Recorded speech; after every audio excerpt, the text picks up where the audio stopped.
તેના ફળ મોક્ષની પ્રાપ્તિ કેમ થાય તેના માટે સંસ્કૃતિ મળે છે. એવી કોઈ રચના આચાર્ય ભગવાન દેવે માર્ગ અને માર્ગનું ફળ એના માટે આ નિયમ સારની રચના કરી છે. માર્ગ પણ પર્યાય છે મોક્ષ માર્ગ, અને મોક્ષ માર્ગનું ફળ મોક્ષ છે એ પણ પર્યાય છે. મોક્ષ માર્ગની પ્રાપ્તિ કેવી રીતે થાય અને મોક્ષની પ્રાપ્તિ કેવી રીતે થાય, તો તેના માટે એવી પ્રાપ્તિ માટે એની પાસે કોઈ એવી વસ્તુ બચી ગઈ હોવી જોઈએ કે જે તેને મોક્ષ માર્ગ અને મોક્ષની પ્રાપ્તિ કરાવી શકે. કે આ આખું નિયમસાર છે. એમાં 187 ગાથા અને 311 કળશ ચડાવ્યા છે. એના ઉપર સૌથી વધારેમાં વધારે કળશ હોય તો નિયમસારમાં છે. પ્રવચનસારમાં તો કળશો જ નથી, થોડા ઘણા છે, 17-18 છે. સમયસારમાં પણ અમૃતચંદ્ર આચાર્ય દેવે 278 કળશ એક ગાથા ઉપર ચડાવ્યા છે. પણ આમાં તો એક ગાથા ઉપર 7-7, 9-9 કળશો પદ્મપ્રમલધારી દેવ કે જે મુનિરાજ હતા એના ટીકા કરનાર, અને કુંકુદ આચાર્ય હતા એના આ ગ્રંથની એટલી બધી અદ્ભુત ટીકા મુનિરાજે કરેલી છે.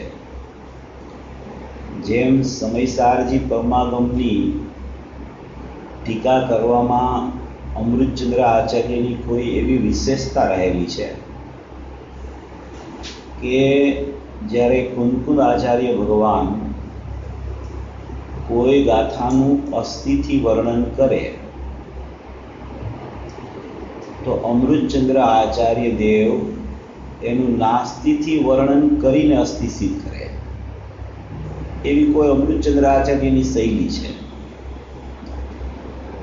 ને કુંકુદ આચાર્ય દેવે જ્યારે નાસ્તિથી વર્ણન કર્યું હોય તો અમૃતચંદ્ર આચાર્ય દેવની ટીકામાં સીધી અસ્થિથી વાત પાડે. જેમ કે 6ઠી ગાથા છે, કુંકુદ આચાર્ય અપ્રમત દશામાં ઝૂલતા હતા. એણે એમ લખ્યું કે નથી અપ્રમત કે પ્રમત નથી, જે એક જ્ઞાયક ભાવ છે. નથી અપ્રમતથી શરૂઆત થઈ, નાસ્તિથી શરૂઆત થઈ. અમૃતચંદ્ર આચાર્ય જ્યારે ટીકાની રચના શરૂ કરી તો સીધું એમ લખ્યું કે જે પોતે પોતાથી જ સિદ્ધ હોવાથી, જે પોતે પોતાથી સિદ્ધ સ્વભાવી હોવાથી, પ્રમત અપ્રમત નથી એની ચર્ચા એમને ન કરી રહ્યા. એવી રીતે કોઈ ગાથામાં કુંકુદ આચાર્ય અસ્થિથી ચર્ચા કરી હોય તો અમૃતચંદ્ર આચાર્ય નાસ્તિથી ચર્ચા કરે.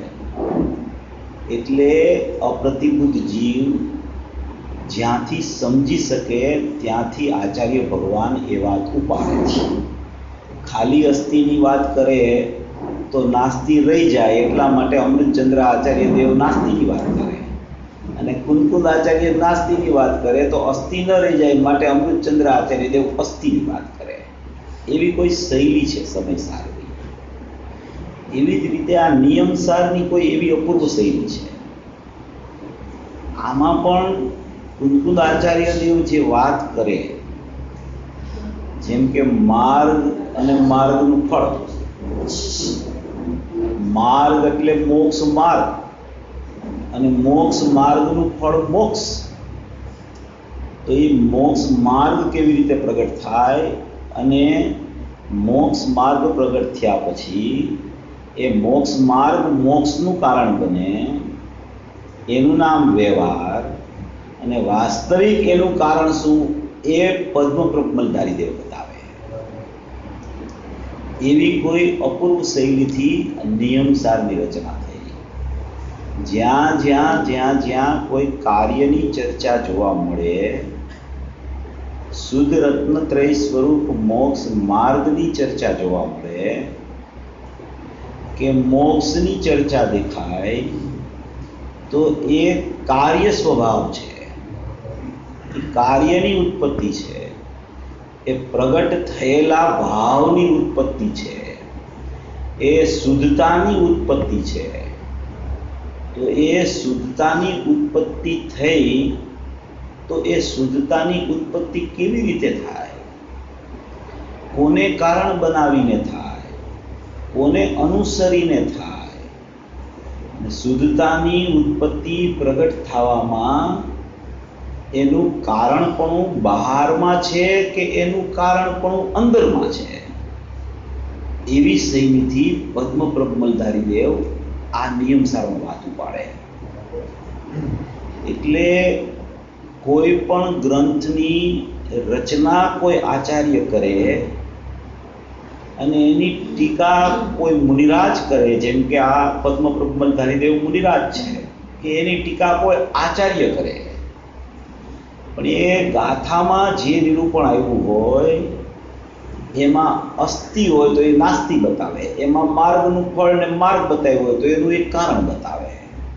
એટલે જીવને કોઈ પણ પ્રકારે એના સ્વભાવ અને એ સ્વભાવના ફળની પ્રાપ્તિ કેમ થાય એવું નિરૂપણ આચાર્ય ભગવાન કરતા હોય છે. એવી રીતે આ નિયમસાર પરમાગમ જે છે પોતે પોતાની ભાવના માટે રચના કરી, અને એ ભાવના માટે રચના કરી અને એને શરૂ કરતા જ ચોથો શ્લોક લખ્યો છે. એ ચોથો શ્લોક ત્રીજા પાના ઉપર છે, આ કારણ કાર્ય નિયમ ભાગ 1 માં. એમાં એમને લખેલું છે, પદ્મપ્રબમલધારી દેવ લખે છે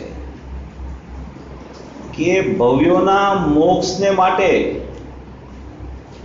ભવ્ય જીવ છે, જે જીવને અંદરમાં પોતાનું ભવ્યપણું પ્રગટ થવાની પારિણામિક ભાવે યોગ્યતા પડેલી છે, એવો જે ભવ્ય જીવ છે એ ભવ્યોના મોક્ષને માટે, એટલે ભવ્ય જીવ છે એનો મોક્ષ થઈ જાય એના માટે, તેમજ નિજ આત્માની શુદ્ધિને અર્થે, નિજ આત્માની શુદ્ધિને અર્થે એટલે પોતાનો આત્મા તો પરમ શુદ્ધ છે, પરમ નિરપેક્ષ છે, અનાદિ અનંત શુદ્ધ છે, પણ એની સાથે વર્તતો એનો જે વર્તમાન ભાવ છે એમાં શુદ્ધિ તો પ્રગટ થઈ ગઈ છે, પણ વિશેષ શુદ્ધિ પ્રગટ થાય એના માટે એવા નિજ આત્માની શુદ્ધિને અર્થે આ નિયમસારની તાત્પર્ય વૃત્તિ નામની ટીકા હું કહીશ. આ નિયમસારની જે ટીકા છે એનું નામ તાત્પર્ય વૃત્તિ ટીકા છે, કે આ ગ્રંથમાં શું કહેવા માંગે છે અને જે કહે છે એનું તાત્પર્ય શું છે, એનો નિચોડ શું છે, એના માટે એને તાત્પર્ય વૃત્તિ નામ સંબોધન કરી અને આ નિયમસારની ટીકા રચેલી છે. સમયસારની ટીકા આત્મખ્યાતિ ટીકા છે. એવી જ રીતે સમયસારની ટીકા જયસેન આચાર્ય દેવે કરેલી છે, એનું નામ પણ તાત્પર્ય વૃત્તિ ટીકા છે. તો એમ કહે છે કે ભવ્યોના મોક્ષને માટે તેમજ નિજ આત્માની શુદ્ધિને અર્થે નિયમસારની તાત્પર્ય વૃત્તિ નામની ટીકા હું કહીશ, એમ કહી અને પેલા આ ટીકા ચાલુ કરે છે. ભવ્યોના મોક્ષ માટે અને નિજ આત્માની શુદ્ધિ માટે તાત્પર્ય વૃત્તિની રચના હું કરું છું એમ કહીને આ ટીકાની રચના કરે છે. પછી 5મો શ્લોક છે, એમાં 13 નંબરના પેજ ઉપર છે. એ 5મા શ્લોકમાં પદ્મપ્રબમલધારી દેવ એક કોઈ વિશેષ વાત કરે છે, કોઈ વિશેષ વાત છે એમાં. કોઈ ક્યાંય એમ વિચારતા હોય અને એમ સમજતા હોય કે આમાં જે બધી વાતો પદ્મમલધારી દેવે કરેલી છે એ તો એમની પોતાની સ્વતંત્ર છે. આવી વાત અમે ક્યાંય જોઈ નથી. જેમ કે મોક્ષ માર્ગ અને મોક્ષ માર્ગનું ફળ મોક્ષ, તો એવું જે કાર્યની ઉત્પત્તિ થાય તો એનું કારણ પણ ક્યાંય બહારમાં નથી અને માત્ર એના ત્રિકાળી દ્રવ્યના પરમ પારિણામિક ભાવમાં ગર્ભિતપણે અંદરમાં એનું શુદ્ધ જ્ઞાન ચેતના પરિણામરૂપ કારણ પણ પડ્યું છે. તો આ વાત તો અમે ક્યાંય સાંભળી નથી.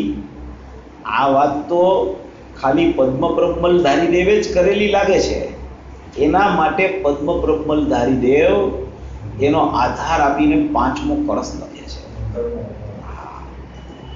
એમ કે છે કે ગુણના ધરનાર ગણધરોથી રચાયેલા, ગુણના ધરનાર ગણધરો એટલે કે મોક્ષ માર્ગના સાધક.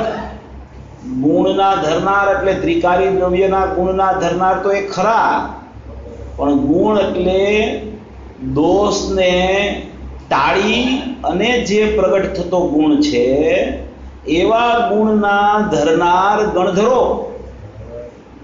7મે 6ઠે ગુણસ્થાને ઝૂલતા ગણધરો, એવા ગુણના ધરનાર ગણધરોથી રચાયેલા અને શ્રુતધરોની પરંપરાથી સારી રીતે વ્યક્ત કરાયેલા. શ્રુતધરોની પરંપરાથી સારી રીતે વ્યક્ત કરાયેલા. એક તો ગુણના ધરનારા ગણધરોથી રચાયેલ અને શ્રુતધરોની પરંપરાથી, એટલે શ્રુતની પરંપરા જે ચાલે છે એવા શ્રુતધરોની પરંપરાથી સારી રીતે વ્યક્ત કરાયેલા આ પરમાગમના અર્થ સમૂહનું કથન કરવાને અમે મંદ બુદ્ધિ તે કોણ? આ પરંપરા તો અનાદિની ગણધરોથી ચાલી આવે છે. આ પરંપરા શ્રુતધરોથી સારી રીતે વ્યક્ત કરીને રચાયેલી છે. અમે આમાં જે વિષય વ્યક્ત ટીકામાં કરવાના છીએ, તમે એમ માનો છો કે આ માત્ર અમે કરીએ છીએ, પણ એવું નથી ભાઈ. આ તો સિમંદર પરમાત્માની દેશના તો અનાદિથી ખરે છે મહાવિદેહમાં. વર્તમાનમાં ભરત ક્ષેત્રમાં 24 તીર્થંકરો થઈ ગયા એની દેશના ખરેલી છે. અને એ અત્યારે એવી જ દેશના સિમંદર પરમાત્માની ખરી રહી છે. અને એના દ્વારા જે આચાર્યો થયેલા છે એની પરંપરામાં આવેલી આ વાત છે ભાઈ. તમને ખ્યાલ ન હોય એટલે તમે એમ કહો કે આ તો નવી વાત છે, અમને ખબર નથી. તમે ગઈકાલની વાત ભૂલી જાઓ ને તમને યાદ ન રહે એટલે ગઈકાલે એ વાત નહોતી એમ નથી ભાઈ. એમ કે છે મુનિરાજ, એમ કે છે મુનિરાજ એમ કહે છે કે આ પરમાગમના અર્થ સમૂહનું કથન, એ પરમાગમના અર્થ અને એનો સમૂહ છે એનું કથન કરવાને અમે મંદ બુદ્ધિ તે કોણ? મંદ બુદ્ધિ કહે છે પોતાને. ક્યાં ભગવાનનું કેવળ જ્ઞાન અને ક્યાં અમારું ભાવશ્રુત જ્ઞાન? ક્યાં કેવળ જ્ઞાનની 3 કાળ 3 લોકને જાણવાની અને પોતાના અંદરમાં પોતાના પૂર્ણ સ્વરૂપને પ્રદર્શિત કરવાની શક્તિ, અને ક્યાં અમારી ભાવશ્રુત જ્ઞાનની પરિણતિ? એવા અમે મંદ બુદ્ધિ તે કોણ કે જે આવા ગણધરો અને શ્રુતધરોથી જે રચાયેલી ટીકાઓ અનાદિથી ચાલી આવે છે, અમે તો એ સોનામાં સુગંધ ભેળવી છે આ કરીને. આ જે ટીકાની અમે રચના કરી છે તો પરંપરાથી ચાલી આવે છે. એ પરંપરાથી ચાલી આવતી ટીકા છે. એવી ટીકા કે એમાં જે સ્વરૂપનું વર્ણન આવ્યું છે એ અમારા સ્વરૂપને અમે અંદરમાં જોઈ અને એ જોતા જોતા વિકલ્પ આવતા કોઈ ટીકાની રચના થઈ ગઈ છે. એવી કોઈ આ નિયમસાર ગ્રંથની અદ્ભુતથી અદ્ભુત અપૂર્વ ટીકા કરેલી છે પદ્મ પ્રબલધારી દેવે. પછી એ પદ્મ પ્રબલધારી દેવ બીજી ગાથા છે આમાં, બીજી ગાથા નિયમસારની બીજી ગાથા. આપણે મૂળમાં લેવાની છે ત્રીજી ગાથા, પણ આ એની આગળ શું કહી ગયા છે, શું કહીને આ વાત ચાલુ કરે છે. બીજી ગાથામાં એમ કહે છે,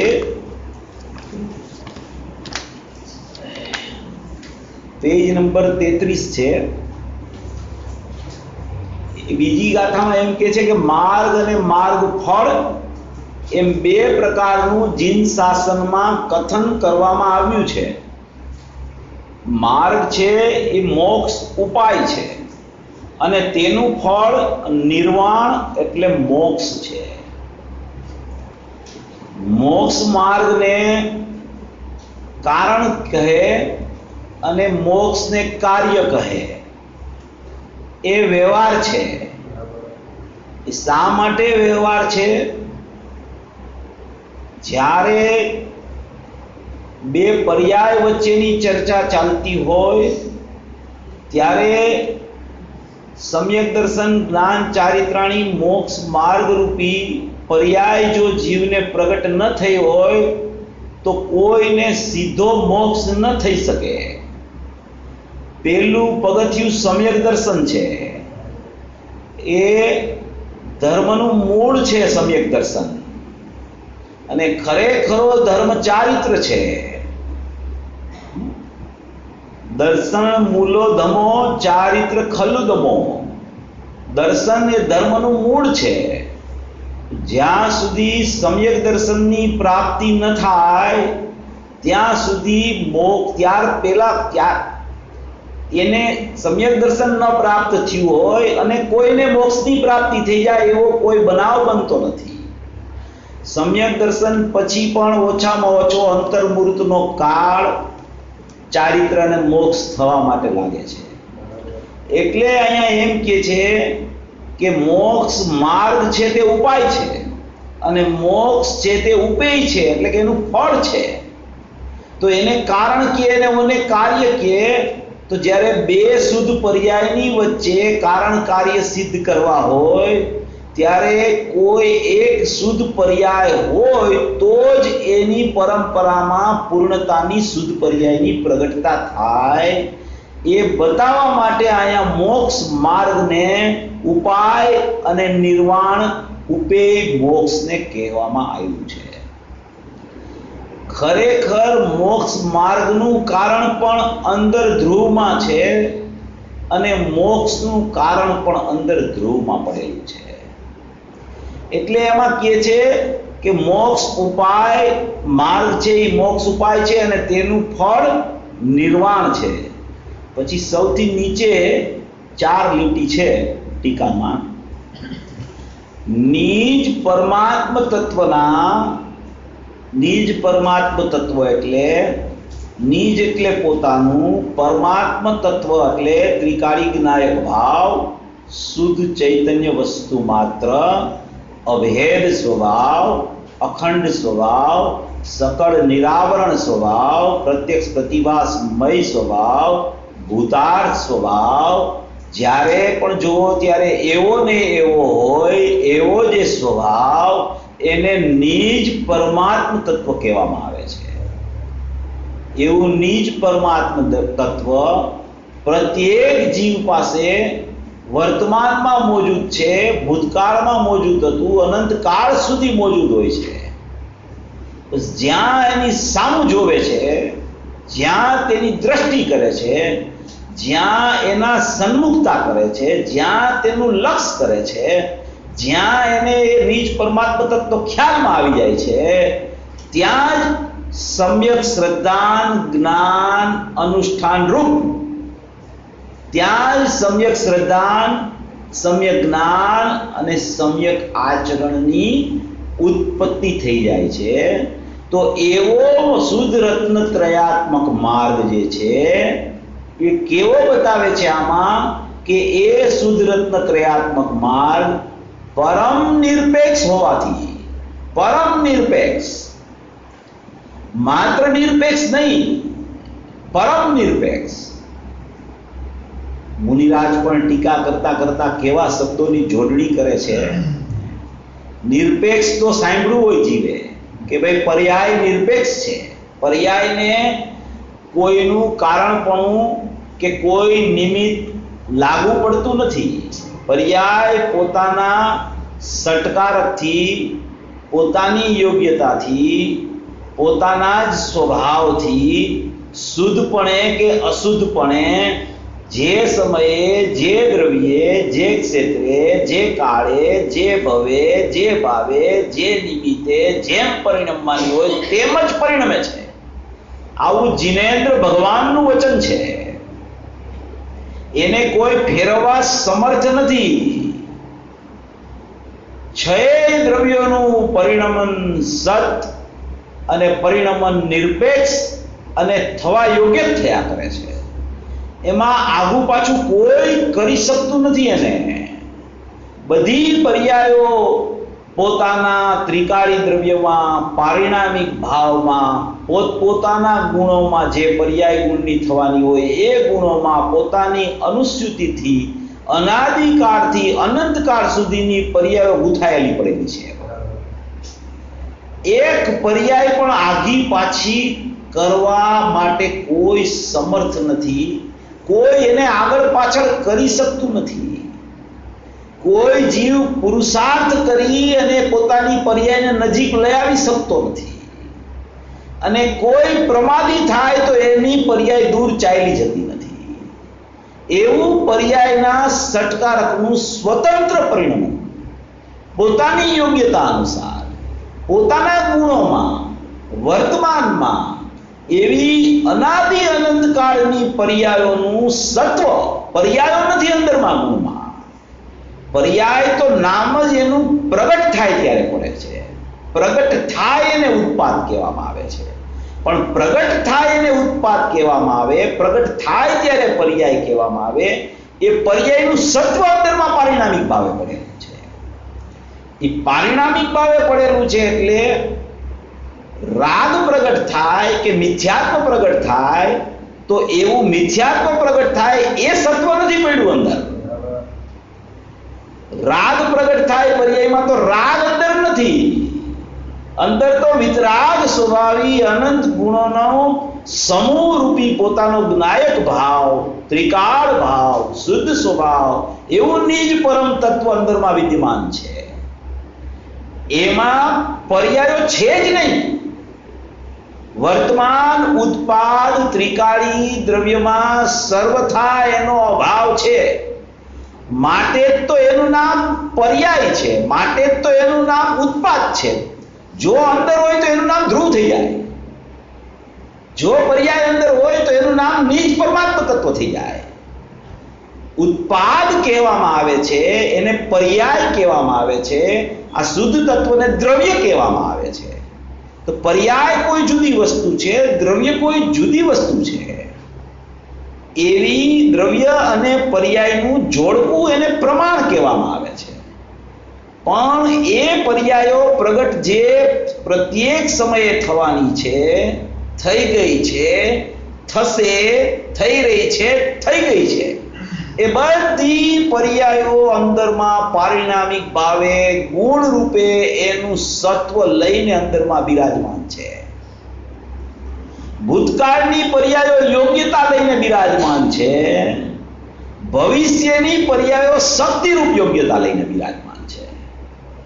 શા માટે ભૂતકાળની પર્યાયો યોગ્યતા લઈને બિરાજમાન છે અને ભવિષ્યની પર્યાયમાં શક્તિરૂપ યોગ્યતા શા માટે લાગુ પડે છે?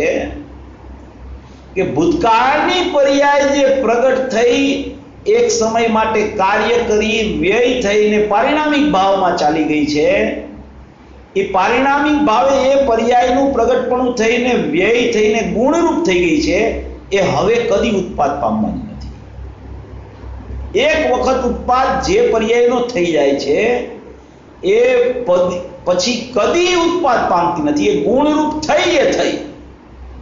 હવે ભાવિની પર્યાયો પ્રગટ થવાની બાકી છે, એની શક્તિ પડી છે અંદરમાં, કારણ કે શક્તિની વ્યક્તિ થાય છે, શક્તિની વ્યક્તિ થાય છે, એટલા માટે એને શક્તિરૂપ યોગ્યતા કહેવામાં આવે છે.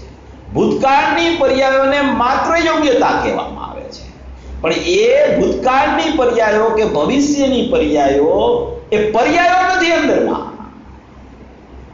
પર્યાય ઉત્પાદ થવાનું સામર્થ્ય અંદરમાં ગુણોમાં પડેલું છે, પર્યાયો નથી અંદરમાં.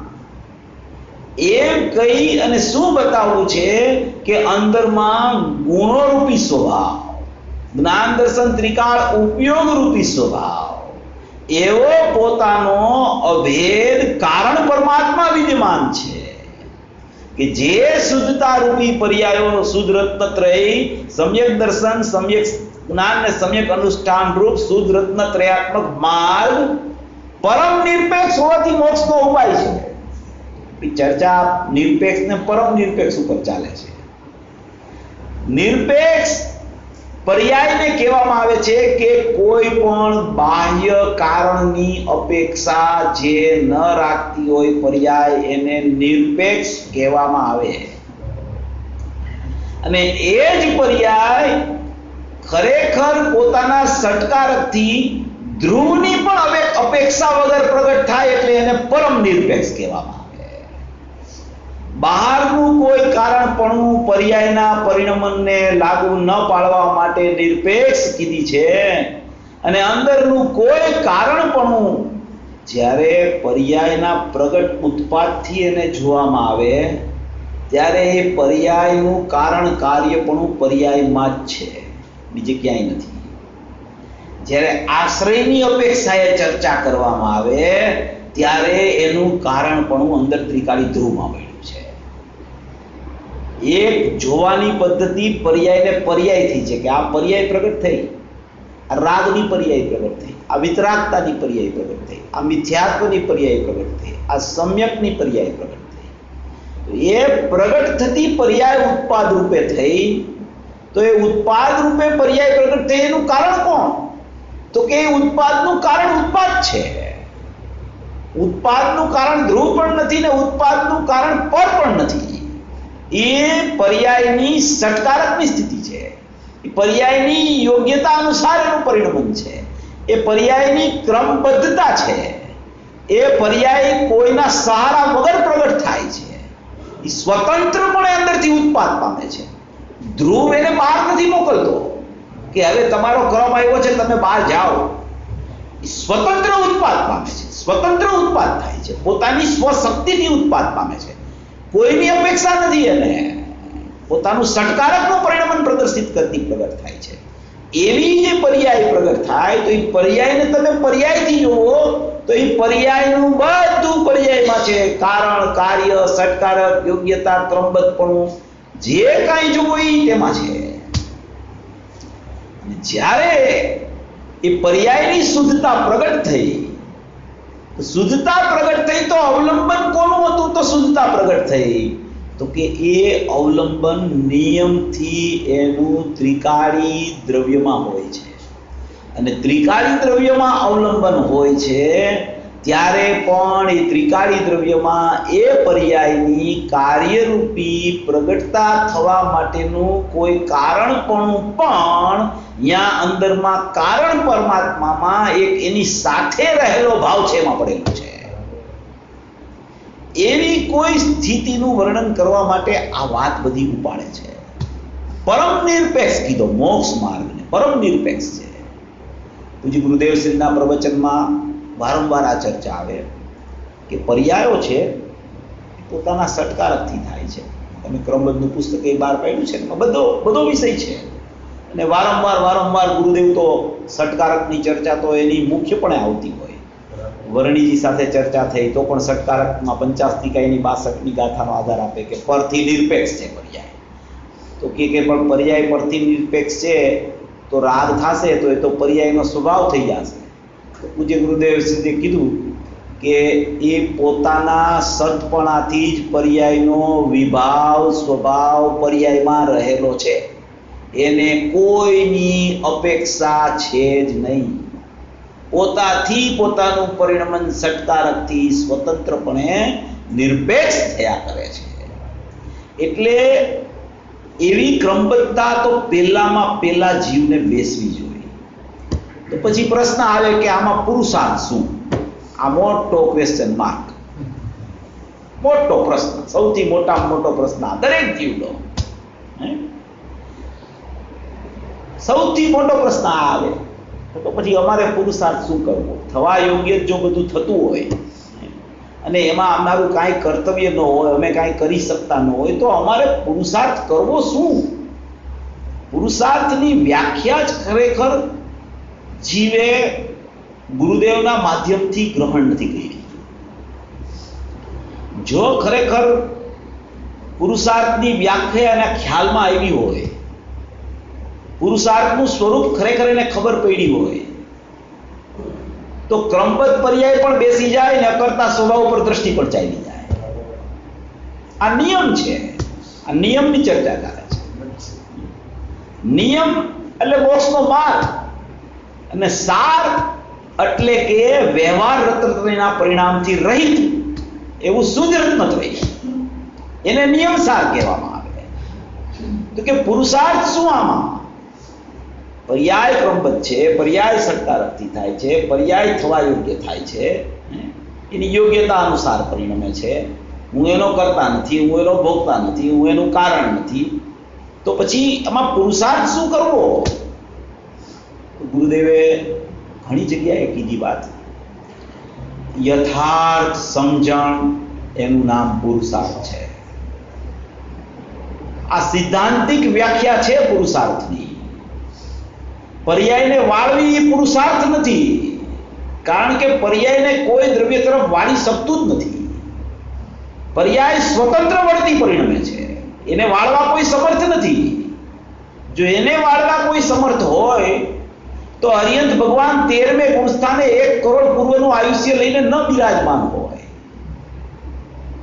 તો સિદ્ધ દશામાં ચાલ્યા જાય ને. અનંત ચતુષ્ટયના ધણી જેને પ્રગટ થઈ ગયું છે જ્ઞાન દર્શન વીર્ય સુખ, એવા પરમાત્મા કેવડી ભગવાન અરિહંત દેવ એ શા માટે આટલો કાળ સુધી અરિહંત દશામાં બિરાજમાન રહેતા હશે? યથાર્થ સમજણ, વાસ્તવિક સમજણ. વાસ્તવિક સમજણ એટલે શું?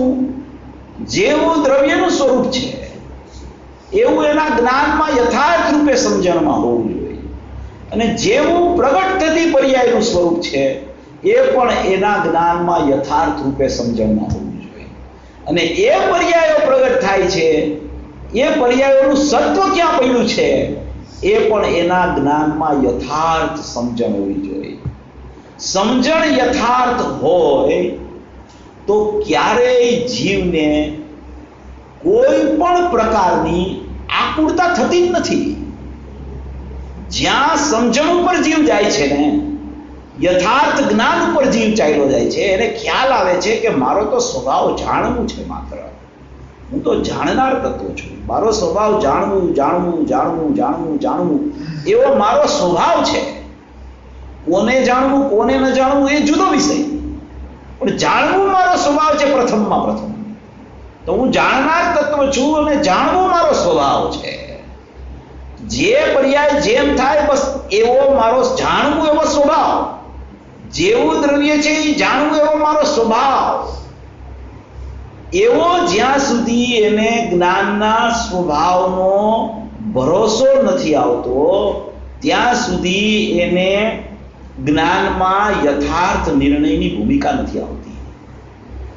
અને જ્યારે એવા સ્વભાવની યથાર્થ સમજણ અને પર્યાયના સ્વભાવની પણ યથાર્થ સમજણ જીવને થવા માંડે છે તો એને નિર્ણયનો કાળ પાકી જાય છે. અને એ નિર્ણય જ્યારે આવે છે પછી પર્યાયમાં એને ફેરવવાનો પુરુષાર્થ જ છે ને ક્રમે ક્રમે બંધ થવા માંડે છે. એવી કોઈ સ્થિતિ સર્જાય છે. એટલે પુરુષાર્થનું નામ જ યથાર્થ સમજણ છે. દ્રવ્યની સમજણ, ગુણની સમજણ, પર્યાયની સમજણ, ક્રમબદ્ધની સમજણ, નિશ્ચય, વ્યવહાર, ઉપાદાન, નિમિત્ત, સ્વભાવ, વિભાવ, ધ્રુવ સ્વભાવ, ઉત્પાદય સ્વભાવ, કારણસૂત્ર પર્યાય, ક્રમબદ્ધ પર્યાય, આ બધી સમજણ પહેલામાં પહેલા જીવને હોવી જોઈએ. પૂજ્ય ગુરુદેવ શ્રીને આપણે સાંભળી તો એમાં જે વાત આવે એની એના જ્ઞાનમાં તારવણી થવી જોઈએ કે અત્યારે અહીંયા આ અપેક્ષાથી આ સિદ્ધ કરવું છે, અહીંયા આ અપેક્ષા લાગુ પડે છે, અહીંયા આ અપેક્ષા લાગુ પડે છે. અપેક્ષા જ્ઞાન પણ જો સમ્યક ન હોય, અપેક્ષા જ્ઞાન એ પણ જો સમ્યક ન હોય ને તો સમ્યક દર્શનની ઉત્પત્તિ થતી નથી. અપેક્ષા જ્ઞાન ખતવણી એકબીજામાં થઈ જાય. દ્રવ્યનું ખાનું હોય એમાં દ્રવ્ય જ રહેવું જોઈએ, પર્યાયનું ખાનું હોય તો એમાં પર્યાય જ રહેવી જોઈએ. એમ એને ખતવણી કરતા જો આવડી જાય તો ઉત્પાદિત ધ્રુવયુક્તમ સત જે પ્રમાણનું દ્રવ્ય છે એમાંથી ધ્રુવ સ્વભાવ કારણ પરમાત્મા છે એ એની પર્યાયમાં સમ્યક રૂપે આવ્યા વગર રહે જ નહીં. એવી કોઈ સ્થિતિનું વર્ણન કરતા કરતા આ મુનિરાજ એમ કે છે કે નિજ પરમાત્મ તત્વના સમ્યક શ્રદ્ધાન જ્ઞાન અનુષ્ઠાન રૂપ શુદ્ધ રત્નત્રયાત્મક માર્ગ પરમ નિરપેક્ષ હોવાથી એ મોક્ષનો ઉપાય છે અને તે શુદ્ધ રત્નત્રયનું ફળ સ્વ આત્મ ઉપલબ્ધિ નિજ શુદ્ધ આત્માની પ્રાપ્તિ છે. એટલે બીજી ગાથામાં સમ્યક દર્શન જ્ઞાન ચારિત્રાણી મોક્ષ માર્ગને પરમ નિરપેક્ષ સિદ્ધ કર્યો, મોક્ષનો ઉપાય કીધો એને, અને મોક્ષના ઉપાયનું ફળ મોક્ષ છે. એ મોક્ષના ઉપાયનું ફળ મોક્ષ છે એમ બે પર્યાય વચ્ચે કારણ કાર્ય કહી અને વાસ્તવિક કારણ પણ તો ત્રિકાળી દ્રવ્યમાં પડ્યું છે એમ સિદ્ધ કરવા માટે આચાર્ય ભગવાન ત્રીજી ગાથા લખે છે. આ મૂળ છે ત્રીજી ગાથા. આ ત્રીજી ગાથાથી કારણપણું ત્રિકાળી દ્રવ્યમાં વર્તમાન શુદ્ધ પર્યાયનું કેવું પડ્યું છે એ અહીંયા ત્રીજી ગાથાથી શરૂ થાય છે. નિયમ સાર આચાર્ય ભગવાન ત્રીજી ગાથામાં કહે છે કે જે નિયમથી કર્તવ્ય 49 પેજ ઉપર છે, જે નિયમથી કર્તવ્ય એવા રત્નત્રય તે નિયમ છે, વિપરીતના પરિહાર અર્થે સાર પદ યોજેલ છે. નિયમથી કરવા યોગ્ય હોય તો શું છે તો કે રત્નત્રયના પરિણામ છે એ નિયમથી જીવે કરવા યોગ્ય છે. આમાં તો ત્યાં સુધી કહે છે કે એ રત્નત્રયના પરિણામ જો ઉપાદેય તો એક ત્રિકાળી વસ્તુ જ છે દરેક જીવને, એ ઉપાદેય થાય ત્યારે જ રત્નત્રયની પ્રગટતા થાય છે. પણ અહીંયા એમ કે છે કે શુદ્ધ રત્નત્રયના પરિણામ પણ ઉપાદેય છે. તો કે શેના માટે તો કે પ્રગટ કરવા માટે, આશ્રય લેવા માટે નહીં, પ્રગટ કરવા માટે શુદ્ધ રત્નત્રયના પરિણામ પણ ઉપાદેય છે. એટલે કે વ્યવહાર રત્નત્રયના પરિણામ નિષેધ્ય છે એ અપેક્ષાએ શુદ્ધ રત્નત્રયના પરિણામ પ્રગટ કરવા માટે ઉપાદેય છે. બાકી ખરેખર તો ઉપાદેય આશ્રયભૂત તત્વ ત્રિકાળી દ્રવ્ય છે. એવી આમાં વિશેષ વાત દર્શાવે ત્રીજી ગાથામાં. નિયમથી કરવા યોગ્ય હોય તો સમ્યક દર્શન જ્ઞાન ચારિત્રાણી મોક્ષ માર્ગના પરિણામ કરવા યોગ્ય કે છે. તું અત્યારે વર્તમાનમાં જે કાંઈ કાર્ય કરી રહ્યો છો, વર્તમાનમાં મોરા દ્વેષના પરિણામ ચાલે છે, અજ્ઞાન ભાવ ચાલે છે, એનીથી વિરુદ્ધ દશામાં રત્નત્રયના પરિણામ છે એ કરવા યોગ્ય છે. ઓલું કરવા યોગ્ય નથી, એના નિષેધ અર્થે આ કરવા યોગ્ય છે એમ કહેવામાં આવે છે. એમ કરીને આ ત્રીજી ગાથા આચાર્ય ભગવાન ઉપાડે છે કે નિયમ એટલે નિયમથી નક્કી જે કરવા યોગ્ય હોય તે અર્થાત જ્ઞાન દર્શન ચારિત્ર. જો અહીંયા પણ જ્ઞાન દર્શન ચારિત્ર જ્ઞાનથી ઉપાડે છે વાત. સવારે આપણે વાત લીધી હતી કે જ્ઞાનથી ઉપાડ્યું છે, આમાં પણ જ્ઞાનથી ઉપાડે છે. વારંવાર આચાર્ય ભગવાનની ગાથાઓમાં જ્ઞાનથી ઉપાડ જોવા મળે. શ્રદ્ધા અને ચારિત્ર છે ને એ તો ઔદૈહિક ભાવે ચાલતા હોય છે, અને જ્ઞાન છે ને એક સયોક્ષમ ભાવે હોય છે. એટલે જ્ઞાનની કિંમત છે, પ્રગટ દરેક જીવ પાસે ઉપયોગ છે, જાણવું સ્વભાવ ઉપયોગ છે, એ જ્ઞાનમાં રહેલો છે. એટલે જ્ઞાનથી આચાર્ય ભગવાન વારંવાર જ્ઞાનથી ચર્ચા ઉપાડે છે. પ્રગટ લક્ષણ છે ઉપયોગી, જ્ઞાન લક્ષણ છે. શ્રદ્ધાને લક્ષણ નથી કીધું, ચારિત્રને લક્ષણ નથી કીધું, કારણ કે એમાં તો ઔદૈહિક ભાવ વર્તમાન પ્રગટ થતા પરલક્ષ ઉપર જાય છે, તો એ વર્તમાન ઔદૈહિક ભાવ ચાલે છે. જ્યારે જ્ઞાનમાં તો ક્ષયોક્ષમ ભાવ છે, જાણવું સ્વભાવ છે, ઉપયોગ લક્ષણ છે. માટે બધી જગ્યાએ જ્ઞાનથી ચર્ચા ચાલુ કરે છે આચાર્ય ભગવાન કે તું જ્ઞાનમય આત્મા છો, તું જ્ઞાન સ્વભાવી આત્મા છો, તું ત્રિકાળી દ્રવ્ય તારું જ્ઞાનમય છે, અનંત ગુણોથી ભરેલો છો, એમાં જ્ઞાનની મુખ્યતા છે. જ્ઞાન સિવાય કોઈ ગુણ જાણતા નથી. પોતાના ગુણમાં, શ્રદ્ધામાં શું થાય છે, દર્શનમાં શું થાય છે, ચારિત્રમાં, સુખમાં, વિભુત્વમાં, વીર્યમાં, પ્રભુત્વમાં, સરળદર્શિતા, સ્વરજ્ઞત્વ, સ્વચ્છતો, પ્રકાશ, એમાં શું થાય છે એ કોઈ શક્તિને ખબર નથી કે મારું પરિણમન કેવું ચાલે છે. એ જ્ઞાન પ્રદર્શિત કરે છે. જો અત્યારે શ્રદ્ધા વિપરીત છે, જો અત્યારે ચારિત્ર રાગરૂપ પરિણમે છે, એ જ્ઞાન નક્કી કરે છે, એ જ્ઞાન એને જણાવે છે. ગુરુદેવે તો ત્યાં સુધી કીધું છે કે જ્ઞાન સિવાયના બધા ગુણો અચેતન છે. શું કીધું છે? જ્ઞાન સિવાયના બધા ગુણો અચેતન છે. કઈ અપેક્ષાએ? કે એમાં જાણવું નથી, એ અપેક્ષા બરાબર સમજવી. નહીતર એક જ્ઞાન ગુણો જ રહેશે આત્મામાં, બીજા ગુણો નીકળી જશે. અનંત ગુણાત્મક અભેદ ત્રિકાળી દ્રવ્ય છે, એમાં નીકળી શકતું નથી કાંઈ. જ્યારે મુખ્યતાથી વાત કરવી હોય તો અસાધારણ લક્ષણને મુખ્ય કરીને એનું નિરૂપણ કરવામાં આવતું. એટલે આમાં કહે છે કે જ્ઞાન, દર્શન, ચારિત્ર વિપરીતના પરિહાર અર્થે જ્ઞાન, દર્શન, ચારિત્રથી વિરુદ્ધ ભાવોના ત્યાગ માટે ખરેખર સાર એવું આમાં વચન કહ્યું છે. એમ કહીને આ ત્રીજી ગાથા આચાર્ય ભગવાન શરૂ કરે છે. ખૂબ સુંદર ગાથા છે, ખૂબ અલૌકિક ગાથા છે, ભાવો બ્રહ્માંડના ભરેલા છે આમાં. અને આ ગાથા જો સમજાય તો નિયમ સારમાં જે આગળનો ક્રમ આવે છે ને, એમાં જેટલી ગાથાઓમાં જે વાત આવે છે ને એ બધી સમજાય જાય. એવી આ ત્રીજી ગાથાનું અપૂર્વતા છે, એનો મહિમા છે.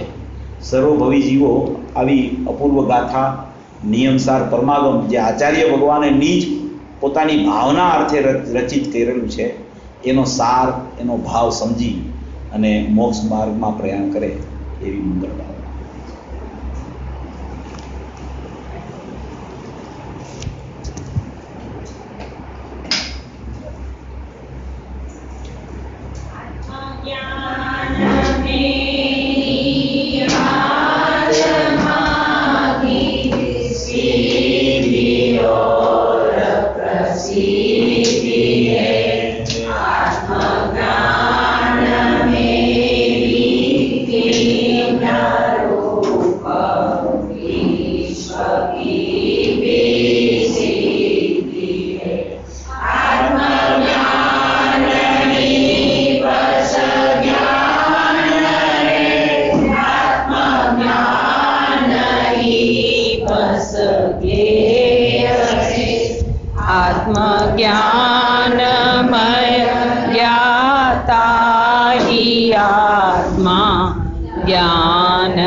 સોવાણી મસ્તક નમો સદા દેત હું ધો